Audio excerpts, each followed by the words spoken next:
Hello guys, my name is Janvi Jethwa and आप देख रहे हैं जानवी जेठवा मेकओवर।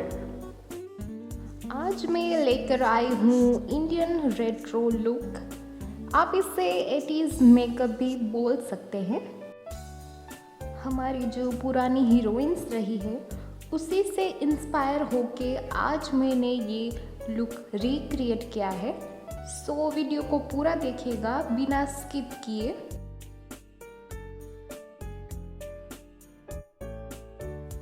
और अगर वीडियो पसंद आए तो इस वीडियो को लाइक कर दीजिएगा। एंड जो भी लोग पहली बार मेरी ये वीडियो देख रहे हैं तो जल्दी से जाइए और मेरे इस चैनल को सब्सक्राइब कर दीजिए। एंड बगल में ही बेल आइकन है सो उसे भी प्रेस करना मत भूलिएगा ताकि ऐसे ही अच्छी वीडियोस की नोटिफिकेशन आप तक पहुंचती रहे। तो अब करते हैं वीडियो को स्टार्ट। सो यहाँ पे सबसे पहले मैंने लिया है एक वेट वाइप और उसकी हेल्प से मैं अपने फेस को और अपनी नेक एरिया को अच्छे से क्लीन कर दूँगी। देन उसके बाद मैंने अप्लाई किया है गुड वाइप का टोनर और अब मैंने यहाँ पे पर्पल का सीरम अप्लाई किया है। ये हमारी स्किन को विटामिन सी और विटामिन B3 प्रोवाइड करता है, तो इट्स गुड फॉर स्किन। आप इसे डेली रूटीन में भी यूज़ कर सकते हैं। तो सीरम के बाद मैं यहाँ पे अप्लाई कर रही हूँ मॉइस्चराइज़र। मेरी ऑयली स्किन है सो इसीलिए मैंने यहाँ पे वाटर बेस्ड मॉइस्चराइज़र लिया है। आप अपनी स्किन के अकॉर्डिंग कोई भी मॉइस्चराइज़र ले सकते हैं। सो यहाँ पे डन होता है हमारा CTM। देन उसके बाद मैंने लिया है इनसाइड का प्राइमर और ये अच्छा वर्क करता है हमारी स्किन पे। सो ये जो ओपन पोर्स होते हैं उससे मिनिमाइज करने में बहुत ही ज़्यादा हेल्पफुल है। देन उसके बाद मैंने लिया है ऑरेंज कलर करेक्टर और उसकी हेल्प से मैं मेरे स्किन पे जितनी भी प्रॉब्लम्स हैं, जितने भी डार्क एरियाज है और जहाँ कहीं भी डार्क स्पॉट्स है, पिंपल के मार्क्स है, उससे मैं ऑरेंज कलर करेक्टर की हेल्प से कवर अप कर दूंगी।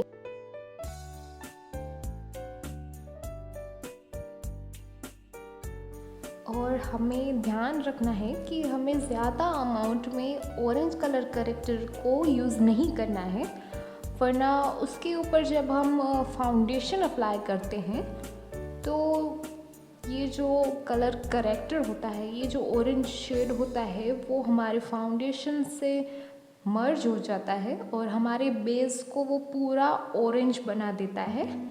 सो इसीलिए हमें ऑरेंज कलर करेक्टर को कम से कम मात्रा में यूज़ करना है। देन उसके बाद मैंने यहाँ पे लिया है कलर बार का ब्यूटी ब्लेंडर और उससे मैंने अच्छे से वेट कर लिया है। देन उसके बाद मैंने लिया है यहाँ पे फॉरएवर 52 का foundation in the shade beige और उसे मैं अप्लाई कर रही हूँ अपने पूरे फेस पे और नेक एरिया पे। और फाउंडेशन को अप्लाई करते समय हमें हाथ को धीरे धीरे चलाना है, हमें ज़्यादा पुश नहीं करना है, इस बात का आपको ध्यान रखना है। देन उसके बाद मैंने यहाँ पे लिया है स्विस ब्यूटी का कंसीलर और उसे मैं हाईएस्ट एरियाज़ पे अप्लाई कर रही हूँ। देन उसके बाद एक वेट ब्यूटी ब्लेंडर की हेल्प से मैं उसे अच्छे से ब्लेंड कर दूँगी। सो आप देख सकते हो कि किस तरह से मैं धीरे धीरे कंसीलर को ब्लेंड कर रही हूँ। और हमें ध्यान रखना है कि कंसीलर को हमें हाईएस्ट एरिया पर ही ब्लेंड करना है, उससे पूरे फेस पे हमें अप्लाई नहीं करना है। और जब हम ब्लेंड करते हैं तो सिर्फ जो हाईएस्ट एरियाज होते हैं बस वहीं पर ही हमें ब्लेंडिंग करनी है, इसे पूरे फेस पे हमें ब्लेंड नहीं करना होता है, इस बात का आपको ध्यान रखना है।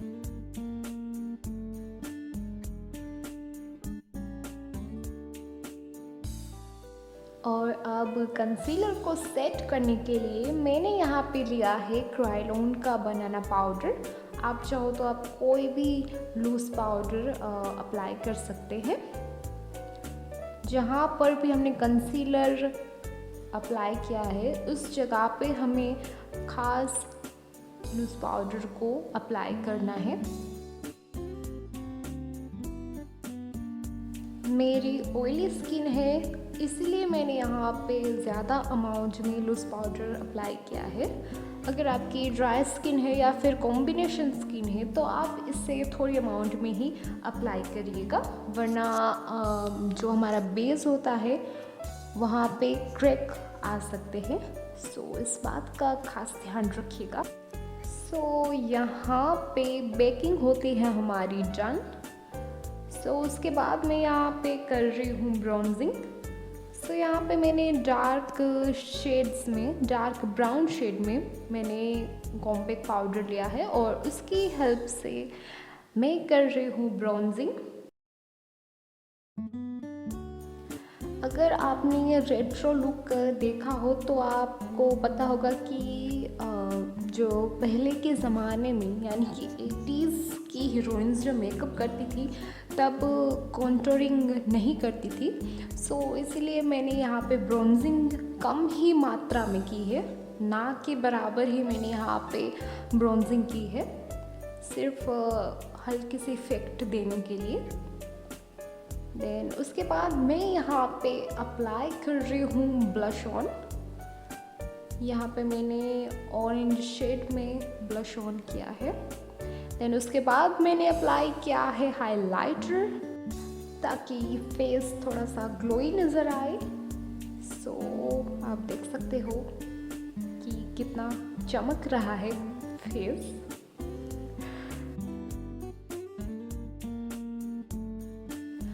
सो हाइलाइटर अप्लाई करने के बाद यहाँ पे डन होता है हमारा बेस।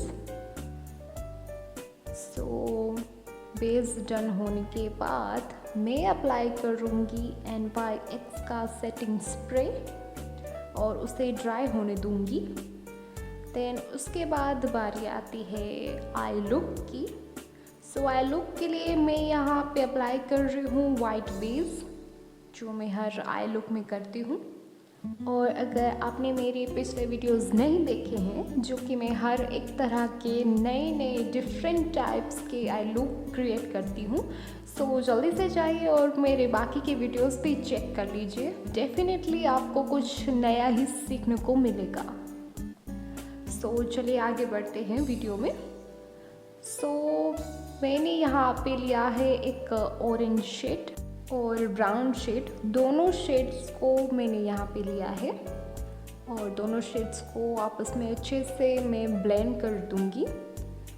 और उससे मैंने सिर्फ और सिर्फ आउटर कॉर्नर पे ही अप्लाई किया है, आप देख सकते हैं।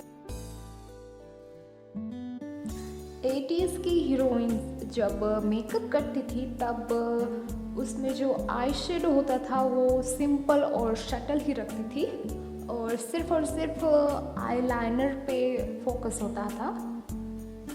तब एक बड़ा सा विंग आईलाइनर सब क्रिएट करते थे। सो आज वही मैं रिक्रिएट करने वाली हूँ।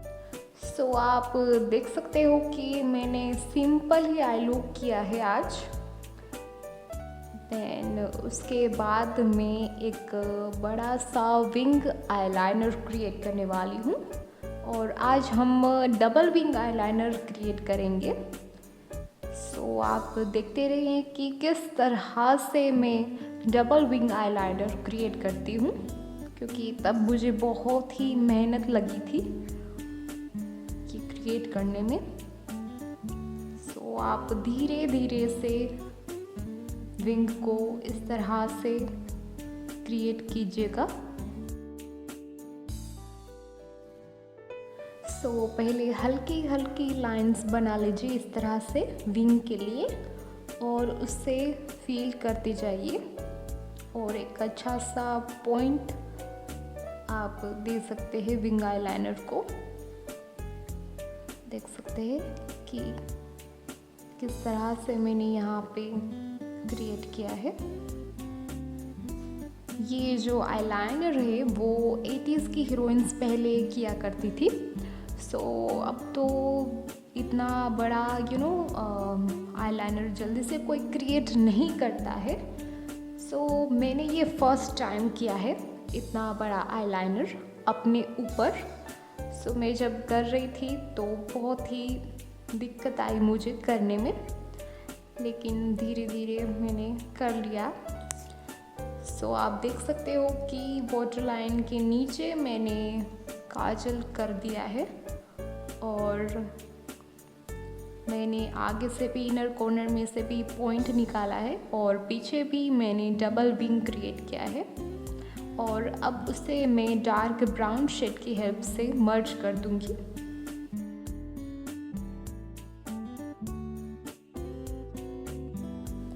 ठीक इसी तरह से मैंने अपनी दोनों आईज के नीचे काजल को ब्राउन शेड की हेल्प से मर्ज कर दिया है।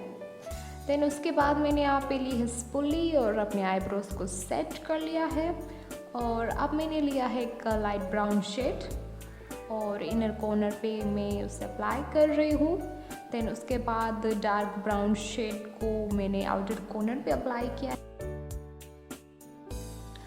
अगर आपको मेकअप करने में दिक्कत आती है या फिर आपसे एक परफेक्ट फ्लॉलेस बेस क्रिएट नहीं हो पाता है, सो लास्ट में मैंने एक वीडियो अपलोड किया है जिसमें मैंने बताया है कि किस तरह से आप एक परफेक्ट फ्लॉलेस बेस क्रिएट कर सकते हो स्टेप बाय स्टेप।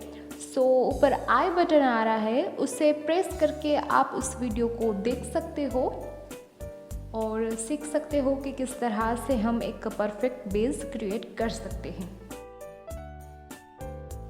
और यहाँ पे काजल अप्लाई करने के बाद मैंने लगा दिए हैं फॉल्स आईलैशेस और उसके बाद मैंने अप्लाई की है लिपस्टिक और उसके ऊपर मैंने अप्लाई किया है लिप ग्लॉस।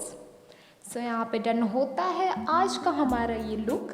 अगर आपको इस लुक की फ़ोटोज़ एंड वीडियोस देखनी है तो आप मेरे इंस्टाग्राम पे जा सकते हैं। मेरी इंस्टाग्राम आईडी है शगुन ब्यूटी पार्लर 27। वहाँ पर आप मेरे फ़ोटोज़ एंड वीडियोस देख सकते हो। सो जल्दी से जाइए और मुझे फॉलो कीजिए इंस्टाग्राम पे।